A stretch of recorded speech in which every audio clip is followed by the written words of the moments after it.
माझ्या शेजारी एक फार विद्वान असे शेतकरी आहेत. ते 1970चे BSc ॲग्रिकल्चरचे ग्रॅज्युएट आहेत आणि 1970 पासून ते स्वतः शेती करत आहेत. आणि शेती करत शेतकऱ्याचं उत्पादन वाढवणारं, त्याचा खर्च कमी करणारं आणि जमिनीचं आरोग्य सुधारणारं असं फार चांगलं तंत्रज्ञान त्यांनी विकसित केलेलं आहे. या तंत्रज्ञानावर त्यांनी अनेक पुस्तकं पण लिहिलेली आहेत. आणि हे तंत्रज्ञान म्हणजे विना नांगरणीची शेती किंवा काही शेतकरी त्याला शून्य मशागत शेती पद्धती पण म्हणतात आणि जागतिक स्तरावर त्याला रिजनरेटिव्ह ॲग्रिकल्चर म्हणतात. रिजनरेटिव्ह ॲग्रिकल्चर म्हणतात म्हणजे पुनरुज्जीवित शेती. आपल्याकडे यासाठी पण त्याला म्हटलं जातं. तर आजचा जो व्हिडिओ आहे, हा व्हिडिओ थोडा वेगळा आहे. कारण SRTचं तंत्रज्ञान, विना नांगरणीचं तंत्रज्ञान हे खरीप रब्बी पिकामध्ये आता अनेक शेतकरी महाराष्ट्रामध्ये वापरतात. परंतु हेच तंत्रज्ञान फळबागेमध्ये वापरता येईल का? आणि ते जर वापरायचं असेल कशा प्रकारे ते राबवलं गेलं पाहिजे, त्याचे फायदे तोटे काय आहेत, याचीच माहिती आपण आजच्या व्हिडिओमध्ये घेणार आहोत. नमस्कार. नमस्कार. मी डॉक्टर तुकाराम मोटे, सेवानिवृत्त कृषी सहसंचालक डॉक्टर तुकाराम मोटे या यूट्यूब चॅनलवर मी सर्व शेतकऱ्यांचं स्वागत करत आहे. तर विना नांगरणीचे प्रयोग जे आहेत किंवा शून्य मशागत पद्धतीचे अनेक प्रयोग केलेले आहेत, पुस्तकं लिहिलेली आहेत. तर हेच तंत्रज्ञान खरीप रब्बी पिकाशिवाय आपण फळबागेमध्ये उपयोगात आणू शकतो का? हंगामी पिकाच्या तुलनेमध्ये ह्या तंत्राचा जास्त उपयोग फळबागेसाठी खूप चांगल्या पद्धतीने करता येणं शक्य आहे. फळबागेमध्ये 2 झाडांच्या ओळीमध्ये अंतर खूप लांब असतं. त्याच्यामुळं मध्यंतरीची जी जागा असते त्या जागेमध्ये आपल्याला त्या जागेचा उपयोग करून त्या फळबागेला त्याचा चांगला पद्धतीने उपयोग करून देता येतो. पहिली बाग अशी आहे की ह्या मधल्या जागेमध्ये समजा त्या फळबागेची काही छाटणी होत असेल तर त्या छाटणीचा माल आपण जागेला कुजवू शकतो. आणि दुसरी गोष्ट अशी आहे की त्या 2 ओळीमध्ये जी रिकामी जागा आहे त्या रिकाम्या जागेमध्ये शक्य तितकी तण वाढवायची, मोठी करायची आणि आपल्याला कामाला अडथळा करणार नाहीत अशा पद्धतीने त्याला वेळोवेळी कापून टाकायची. आणि त्या कापून टाकलेला जो काही जैवभार आहे तो तिथंच कुजवायचा. अशा दोन्ही तिन्ही पद्धतीनं फळबागेमध्ये आपल्याला सेंद्रिय खत ही त्या तणापासून करता येतं. पण त्या फक्त तण वाढवून त्याचे इतर फायदे जे काय आहेत फळबागेसाठी ते लक्षात घेणं गरजेचं आहे. आता सगळीकडे असं झालेलं आहे की सर्व बागांमधल्या जमिनीतला सामू वाढलेला आहे, जमिनीमध्ये क्षारता वाढलेली आहे आणि त्या फळबागेचं जे काही उत्पादन येते त्याला आता मूळ चव, स्वाद, सुगंध असा पूर्वीसारखा काही राहिलेला नाही. फळ दिसायला देखणं दिसतं पण खाल्ल्यावर जे मानसिक समाधान मिळालं पाहिजे ते त्यातून मिळत नाही. मग आता हे गेलं कुठं? तर आपण जे काही आत्तापर्यंत पीक काढण्यासाठी वेगवेगळे कामं केली त्या कामातून जमिनीचं प्रदूषण हळूहळू होत जातं. जी काही रसायनं वापरली किंवा काही इतर खतं वापरली, औषधं वापरली त्यातून जमिनीमध्ये काही अपविष्ट पदार्थ निर्माण होतात आणि हे अपविष्ट पदार्थ काढून टाकल्याशिवाय त्या पिकाची प्रत चांगली सुधारत नाही. आता हे अपविष्ट पदार्थ काढून टाकण्याची सोपी, स्वस्त आणि सुलभ रीत म्हणजे त्या बागेमध्ये तणं वाढवायची, तणं कापून टाकायची आणि त्या ठिकाणीच ती तणं कुजवायची. या कुजण्याच्या क्रियेतून अनेक वेगवेगळी रसायनं निर्माण होतात आणि ह्या रसायनाचा त्या पिकाचे अवशेषाशी संबंध ज्या वेळेला येतो त्यावेळेला ते अवशेष एकमेकाची रासायनिक क्रिया होऊन नष्ट केले जातात. याला आम्ही ग्रामीण भाषेमध्ये किंवा शेतकऱ्यांच्या भाषेमध्ये असं म्हणता येईल की बाबा या कुजण्याच्या क्रियेतल्या रसायनामुळे जमिनीचं शुद्धीकरण होतं आणि ह्या शुद्धीकरण झालेल्या जमिनीतलं कुठल्याही पिकाचा दर्जा अत्युच्च दर्जाचा असतो. बाजारमध्ये आज बहुतेक फळांची किंवा सर्व शेती उत्पादनाची गरजेपेक्षा जास्त आवक होती आहे. त्याच्यामुळे बऱ्याच वेळा दर कमी पडतात. अशा वेळी जर आपण बाजारमध्ये उत्तम दर्जाचा माल सातत्यानं पाठवला तर आपल्या एक मालाचा दर्जा निर्माण होतो, नाव निर्माण होतं आणि असं जर केलं तर मंदी आली तरी आपण चांगल्या पद्धतीचे पैसे मिळवू शकतो. दुसरी एक गोष्ट अशी आहे की आपण त्या ठिकाणी तणं वाढवली, जागेला छाटणीचा माल कुजवला तर ह्या कुजवण्याच्या क्रियेतून जमिनीची जी अंतर्मशागत होती ती डोळ्याला न दिसणारे जीवाणू करतात. आपल्याला काहीही करायला लागत नाही आणि ती कुदताना अंतर्मशागत इतकी चांगली होती की आज उपलब्ध असलेल्या कुठल्याही अवजारापेक्षा ही अंतर्मशागत खूपच जास्त उजवी आहे. हे प्रत्यक्ष करून शेतकऱ्याने बघणं गरजेचं आहे. तिसरी गोष्ट अशी आहे की ही मध्यंतरी जी तणं वाढलेली आहेत ही उन्हाळा अखेर मरून जातात. मरून गेल्यानंतर ओली असताना त्यांच्या मुळाच्या जाळ्यामध्ये पाणी खूप मोठ्या प्रमाणावर असतं आणि जशी मेल्यानंतर ती वाळायला लागतात तशी आकसायला लागतात. आकसायला लागल्यानंतर त्या मुळाच्या चहूबाजूनं लहान मोठ्या पोकळ्या निर्माण होतात. हं. त्या झाडाच्या मुळांना आणि त्या झाडाला अन्नद्रव्य पुरवठा करणाऱ्या सूक्ष्मजीवांना दोघांनाही हवेची गरज असते. त्यांना जर प्राणवायू फक्त योग्य प्रमाणात मिळाला तर एवढ्या कारणानं खूप मोठ्या प्रमाणावर उत्पादन आपल्याला वाढवता येतं. पण ही गोष्ट आजपर्यंत थोडीशी विस्तारानं कुठे चर्चली गेलेली नाही.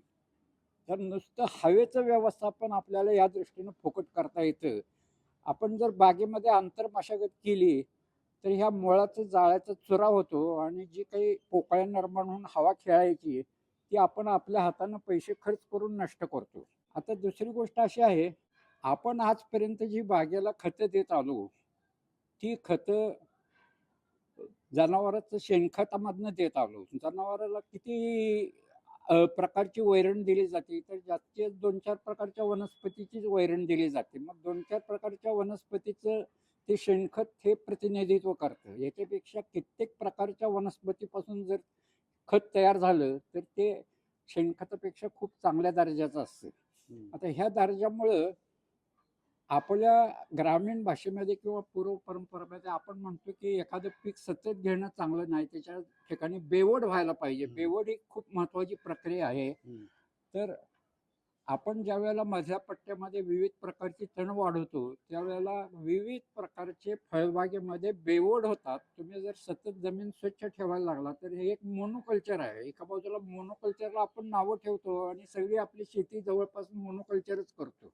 त्याच्यापेक्षा त्या जोडीला ते मध्ये अशी तणं वाढवली तर खूप छान पद्धतीनं बेवड होतो आणि या बेवडाचा फायदा जमिनीलाही होतो, फळालाही होतो.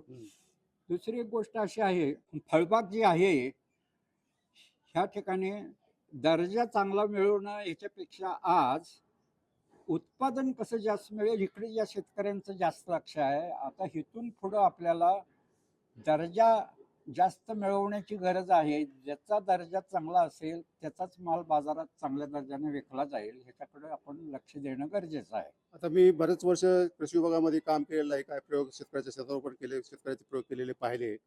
तर काय होतं विशेषतः फळबागेमध्ये शेतकरी एकदम स्वच्छ अशी रान दिसावा म्हणून मशागत करतात वारंवार. त्याच्यामुळे अनेक प्रश्न निर्माण होतात. दुसरी गोष्ट, आता असे काही शेतकरी आलेले आहेत की आता ती मशागत करणं त्यांनी सोडून दिलेलं आहे. ते गवत वाढवू देतात आणि या गवताचं जे व्यवस्थापन आहे ते 2 प्रकारे करतात. एक तर त्याच्यामध्ये जे तणनाशकं आहेत ते मारतात वर्षातून 1-2दा, किंवा काही शेतकरी आता तणनाशक सुद्धा मारत नाहीत. ते म्हणतात तणनाशकाने थोडे आम्हाला काय थोडे वेगळे अनुभव आलेले आहेत.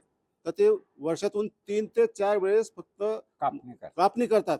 मग त्याच्यामध्ये काय केलेलं आहे की जी आपल्या हाताने चालणारे ब्रश कटर आहेत ते हे करतात आणि आता काही ट्रॅक्टरवर चालणारे मल्चर पण आले आहेत, ते पण ते पडतात. त्यामुळे त्याची मल्चिंग पण होते. बरोबर. जर जमिनीची हलव केली, मशागत केली तर काय होतं आणि मल्चिंग केल्याचे फायदे काय आहेत?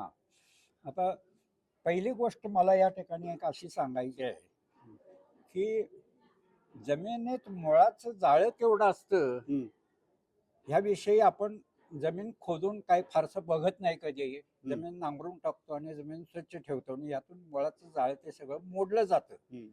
पण माझं मुख्य पीक एकेकाळी ऊस, एकेकाळी आजही आहे. ऊस हे मुख्य पीक आहे आणि एका शास्त्रीय ग्रंथामध्ये मला असं संदर्भ मिळाला की मोठ्या वाढलेल्या ऊसाचं मुळाचं जाळं जमिनीत किती पसरलेलं असेल असा त्या पुस्तकात संदर्भ जो मिळाला ते एकूण 18 फूट व्यासानं त्या ऊसाच्या मुळाचं जाळं पसारा एक बेट. हा एक बेट. 18 फूट व्यासानं मुळाचं जाळं पसरलेलं असतं. हे जसा नियम ऊसाबद्दल आहे तसं प्रत्येक पीक आणि फळबागेबद्दलही तोच नियम आहे. त्यामुळे फळबागेमध्ये जर ते उसाचं मुळाचं जाळं दोन्ही फळाच्या बागाच्या एकमेकांमध्ये मिसळून त्याचं जाळं तयार झालेलं असतं. हा. अंतर मशागतीनं आपण ते जाळं पूर्णपणे मोडून टाकतो. हा. त्यामुळं अनेक प्रकारच्या काही फळझाडांना त्याच्यापासून खूप मोठा त्रास होतो.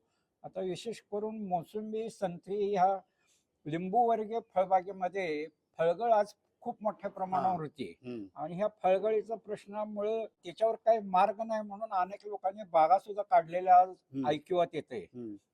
ह्याच्यासाठी हा बिना नांगरणी प्रश्न अतिशय सोपा आहे. तुम्हाला नांगरणीचे पैसे बंद होतात. हम्म. तुम्ही जी तण वाढवतात त्यातून तुमचे वेगवेगळे बेवड होतात आणि सेंद्रिय खत फुकट मिळतं. चांगल्या दर्जाचं मिळतं. दुसरी एक ह्या तण व्यवस्थापनाची गोष्ट अशी आहे की पावसाळ्याचा जो हंगाम असतो त्या हंगामामध्ये अतिरिक्त नत्राचं म्हणजे पिकाला लागणाऱ्या इतक्याही नत्राचं उत्पादन होतं आणि पिकाला न लागणाऱ्या नत्रही जादा उपलब्ध होतो.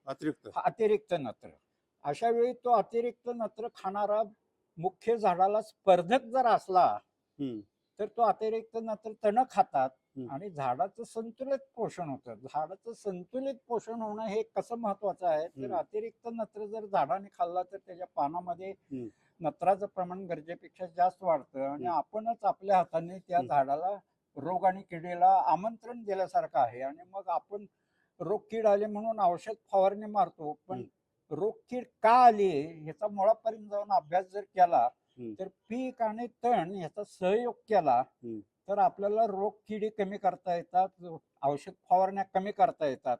हा एक त्यातला सगळ्यात मोठा फायदा आहे. आणि काही आज फळझाडं अशी आहेत की ग्राहकांमध्ये ही फळं अत्यंत औषध फवारलेली असतात त्याच्यामुळे ही खाऊ नयेत अशी एक चुकीची प्रथा विचार विकसित झालेला आहे. तर आता असं होते की कमीत कमी औषध फवारण्यामध्ये कशी बाग काढता येईल ह्याच्यावर आपल्याला काम करणं गरजेचं आहे. आणि अशा पद्धतीनं बिना नांगरणीमध्ये हे सगळे फायदे आपल्याला आपोआप मिळतात, फुकटात मिळतात. त्याच्यासाठी एक वेगळा खर्च काही करायची गरज पडत नाही. एकदा तुम्ही बाजारमध्ये सातत्यानं असा उत्तम दर्जाचा माल पाठवत बसला की त्या ग्राहकाची आणि विक्रेत्याची दोघांची खात्री होती की बाबा ह्या माणसाचा माल एकदम प्रतीला चांगला आहे. आणि एकदा हे नाव तुम्ही मिळवलं की तुम्हाला बाजारचा काहीही धोका नाही. कितीही बाजारात आवक झाली तरी मंदीतही तुमचा माल उठून जातो, चांगल्या दराने पैसे तुम्हाला होतात. म्हणजे तुम्ही जागेवर जर तण झोपवली, मल्चिंग केली तर तुमचं अतिरिक्त पडणारं पावसाचं पाणी आहे त्याचं ड्रेनेज लवकर होतं, शेताच्या बाहेर पडतं, जमिनीची कणरचना बदलते, जमिनीची सुपीकता वाढते, जमिनीमध्ये उपयुक्त जीवाणू आहेत, बुरशी आहेत त्याची संख्या वाढते आणि जमीन सुपीक झाल्यामुळे त्याचा पीएच सुधारल्यामुळे आवश्यक असलेले अन्नद्रव्य सर्व ते पीक शोषून घेऊ शकतं. बरोबर. आणि त्यामुळे त्याची प्रत पण सुधारते, काटकपणा येतो, फवारण्या कमी होतात. आता असं पाहण्यामध्ये मी तुम्हाला एक 2 उदाहरणं माझ्या पाहण्यामध्ये सांगतो. तुम्हाला एक छत्रपती संभाजीनगरमध्ये पैठण तालुक्यात विकास मोरे म्हणून शेतकरी आहेत. त्याची 5 एकरची मोसंबीची झाडं आहेत. 12 वर्षाचं त्याचं वय आहे, परंतु आता बरीचशी त्याची मेलेली आहेत, जवळपास 25% झाडं मेलेली आहेत. परंतु ते गेल्या 6 वर्षापासून विना नांगरणीची शेती करतात. म्हणजे ते तणाचं व्यवस्थापन तुम्ही सांगता त्याप्रमाणे करतात. त्याचे फायदे असे की त्यांच्याकडे फ्रूट ड्रॉप फळगळ बिलकुल नाही, थांबली कम्प्लीट. आणि विशेष असा आहे त्याची क्वालिटी एवढी चांगली आहे की दरवर्षी त्याचा जो माल आहे तो इतर शेतकऱ्यापेक्षा जास्त भावाने व्यापारी घेतात. यावर्षी त्याची जी 5 एकरची बाग आहे त्यात 25% मर आहे, 58 लाखाला गेलेली यावर्षी. आणि त्याचे शेजारी पाजारी जे आहेत त्याच्यात 40% सुद्धा त्यांना पैसे झाले नाहीत.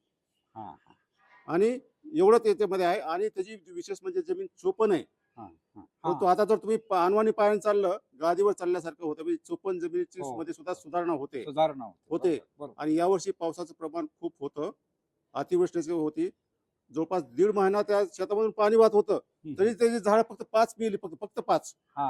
बाकीची एकदम चांगलं उत्पादन दिलं. दुसरं उदाहरण एक छत्रपती संभाजीनगर मध्ये पैठण तालुक्यामध्ये तुपेवाडी म्हणून गाव आहे. ते गाव पूर्ण ह्याचं आहे. बिना नांगरणी पद्धतीने शेती करणार आहे. हो, आणि ते तिथं डाळिंबाचं मोठं पीक आहे. हो, आणि डाळिंबाचं. ते सुद्धा गेल्या 10-12 वर्षापासून मशागत करत नाहीत. तणाचं व्यवस्थापन असंच करतात. हां. तर तिथल्या डाळिंबाची जी प्रत एवढी चांगली आहे, की महाराष्ट्रामधून जे व्यापारी चांगले पैसे देऊन ते खरेदी करतात. खरेदी कर जागेला येऊन खरेदी जागेवरून कर. खरेदी करतात. हां. एवढी चांगली प्रथा आहे. म्हणजे लोकांना काय वाटतं, की बाबा जमीन गदळ दिसते, त्यामुळे कीड रोग वाढतात. हां, मग जर त्यांना असं जर झालं असतं, हं. तर त्याच्याकडे शेतकरी 10-12 वर्षापासून त्यांनी केलंच नसतं ना हे. हं, हं. फक्त आपल्या डोक्यामध्ये कल्पना आहे, की एकदम निर्मळ शेत दिसलं पाहिजे. हां, हां. आपल्या डोक्यात निघत नाही ते. ह्याच्याबद्दल मला थोडंसं सांगायचं की असं की पूर्वी आमच्या शेतकऱ्यांच्या डोक्यात आधी तशीच कल्पना आहे, पण आमच्याही डोक्यात तशीच होती हं. की रान स्वच्छ पाहिजे. रानात आपलं पीकच फक्त पाहिजे, दुसरं कुठलंही काही दिसता कामा नये. हं. हे आपल्या डोळ्याच्या समाधानासाठी आहे, पण पिकाच्या समाधानासाठी काय आहे याचा आपण कधी विचारच केला नाही. हां. आम्ही आता ह्या तण निर्मूलनातून तण व्यवस्थापन ह्या विषयाकडे वळलो, हां. तसे आमचा विचार पूर्णपणे पूर्वीच्या पेक्षा वेगळा झाला. तो असा की पूर्वी आम्ही म्हणत होतो की तण आणि पिकाची अन्न आणि पाण्याबद्दल स्पर्धा अजिबात व्हायला नाही पाहिजे, म्हणून रानात तण अजिबात मोड नसावा, हां. जमीन स्वच्छ असावी. आता त्याच्या उलट आम्ही असं म्हणतो की रानामध्ये तण आणि पीक हां. किंवा फळझाडं यांचं एकमेकांचं सहयोग करायला शिकलं पाहिजे. त्या दोघांमध्ये तीव्र स्पर्धा झाली पाहिजे आणि आपल्या पिकानं त्या तणाशी स्पर्धा खेळून आपल्याला लागणारी अन्नद्रव्य खेचून घ्यायला पाहिजे. हां. असा आपण पिकाला योग शिकवला हां. तर पिकाची रोगप्रतिकारक शक्ती वाढते हां. आणि पिकाचं आरोग्यही चांगलं मिळतं, उत्पादनही चांगलं मिळतं, दर्जाही चांगला मिळतो हां. आणि सगळ्यात शेवटी शेतकरी आनंदी होतो. हां. हा त्यात सगळ्यात महत्वाचा आता भाग आपण आहे. व्हिडिओच्या शेवटी येऊ. आता आपल्याला माहिती आहे, की पिकाची जी मुळं आहेत, ते डायरेक्ट दिलेलं खत जे आहे, जे दिलेलं आपण रासायनिक खत असेल, जमिनीमध्ये फिक्स झालेलं खत असेल किंवा अंगभूत खनिज असतील, ते डायरेक्ट शोषून घेऊ शकत नाही. त्याच्यावर कोणतरी प्रक्रिया करावी लागते आणि ते प्रक्रिया करण्याचं काम उपयुक्त जीवाणू करतात. बरोबर. आणि या उपयुक्त जीवाणूचं खाद्य कोणतं आहे? सेंद्रिय कर्ब आहे. सेंद्रिय कर्ब. सेंद्रिय कर्ब जास्त असेल तर त्यांची पण संख्या वाढते. बरोबर. आपल्या जमिनीमध्ये मूळ सेंद्रिय कर्बच एवढा कमी झालेला आहे, त्यामुळे तुमचे उपयुक्त जीवाणू सुद्धा कमी झालेले आहेत. पर्यायाने तुम्ही किती खतं दिली तर ती उचलली जात नाहीत. उचलली जात नाही. त्यामुळं तुमचं ऑर्गॅनिक कार्बन वाढवला की तुमचे जमिनीचे आणि हो. शेतकऱ्याचे अनेक प्रश्न मिटतात. बरोबर आहे का हे? हो, बरोबर आहे. अगदी बरोबर आहे. सेंद्रिय कर्बाचा ह्या अन्नद्रव्य व्यवस्थापनामध्ये कसा संबंध आहे याच्याबद्दल फारशी कुठं वाच्यता होत नाही आहे. परंतु सूक्ष्मजीवशास्त्र सांगितल्यानंतर जमिनीमध्ये जसा घरामध्ये आपला स्वयंपाक केल्यानंतर आपण जेवू शकतो, कच्चा माल आपण थेट खाऊ शकत नाही, तशी आपण जी खतं टाकतो ती पहिल्यांदा पाण्यात न विरघळणाऱ्या अवस्थेत रूपांतर होतात आणि पिकाच्या गरजेप्रमाणे पीक त्या सूक्ष्मजीवांच्याकडे मागणी करतं की बाबा मला एवढं नत्र पाहिजे, मला एवढा स्फुरत पाहिजे किंवा इतर कुठल्याही अन्नद्रव्याची अशी पहिल्यांदा सूक्ष्मजीवाकडे मागणी होती आणि त्या मागणीप्रमाणे तेवढाच भाग पाण्यात न विरघळणाऱ्या अवस्थेतून विरघळणाऱ्या अवस्थेत सूक्ष्मजीव रूपांतर करतात आणि नेमका तेवढाच भाग पिकाला मिळाल्यामुळे पिकाचं आरोग्य चांगलं राहतं. आता ह्याचे शास्त्रीय भाषेमध्ये ह्याला स्थिरीकरण आणि उपलब्धीकरण असे शब्द आहेत. आज आपण जी शेती पद्धती करतोय त्याच्यामध्ये स्थिरीकरण चांगलं होण्यासाठी काही मार्ग सांगितले जात नाहीत. त्याच्यामुळे रासायनिक खत टाकलेलं योग्य प्रकारे स्थिरीकरण नाही झालं तर पहिलीच पायरी खराब झाल्यामुळे पुढे उपलब्धीकरण होण्याचे मार्गच आपोआप खुंटतात. म्हणून रासायनिक खताचा दिवसेदिवस वापर वाढत चाललाय. त्या तुलनेमध्ये पिकाचं उत्पादन मात्र कमी होत चाललंय. रासायनिक खतं खूप मोठ्या प्रमाणावर आपण परदेशातून आयात करतो आणि ह्या आयात खताचं अशा पद्धतीनं नाश करणं हे राष्ट्राच्या प्रगतीसाठी खूप हानिकारक आहे. तर शेतकरी बंधूंनो, बऱ्याच जणाला आता जी झालेली चर्चा आवडणार नाही, परंतु शेवटची एक गोष्ट मला या ठिकाणी नमूद करायची आहे की अजिबात अंतर्मशागत करू नका वगैरे असं काही जगावेगळ्या गोष्टीचा शोध आम्हीच लावलाय असं काही मला म्हणायचं नाही आहे. याला मराठी भाषेमध्ये संवर्धित शेती किंवा इंग्रजीमध्ये कॉन्झर्वेशन ॲग्रिकल्चर असं म्हणतात आणि ह्या पद्धतीनं जगभरातल्या 100 पेक्षा जास्त देशामध्ये खूप मोठ्या कोट्यावधी हेक्टरवर शेती केली जाते. परंतु आपल्यापर्यंत ते पोचले नाही म्हणून आपल्याला हे नवीन वाटतं. ह्यात नवीन असं काहीच काहीच नाही नाही, आहे. काहीच नाही. बरोबर आहे, बरोबर. बऱ्याच ठिकाणी हे खूप मोठ्या प्रमाणात केलं केलं जातं. केलं जातं. आमच्या शेतकऱ्याच्या तळापर्यंत ते पोहोचणं गरजेचं आहे. हा आपला हां. इथं आपल्या पुढे हे मुद्दे मांडायचा उद्देश मुख्य आहे. काकाजी सांगतायत ते खरं खोटं पाहण्यासाठी थोड्या क्षेत्रावर तरी प्रयोग करा. तुमच्याकडे समजा एखादा एकर कुठलंही फळ पीक असेल, तर त्या 2-3 लाईनला तरी तुम्ही काका सांगतात त्या पद्धतीने तंत्रज्ञान राबवून पहा आणि त्यातून जर तुम्हाला काय फायदा वाटला, तर तुम्ही पुढे जाऊ शकता. परंतु अनुभव असा आहे, की ज्या शेतकऱ्यांनी मशागत करणं सोडलं आणि तणाचं व्यवस्थापन काकांनी सांगितलं त्याप्रमाणे केलं, त्यांना चांगला फायदा झालेला आहे. असे अनेक शेतकरी आहेत. धन्यवाद.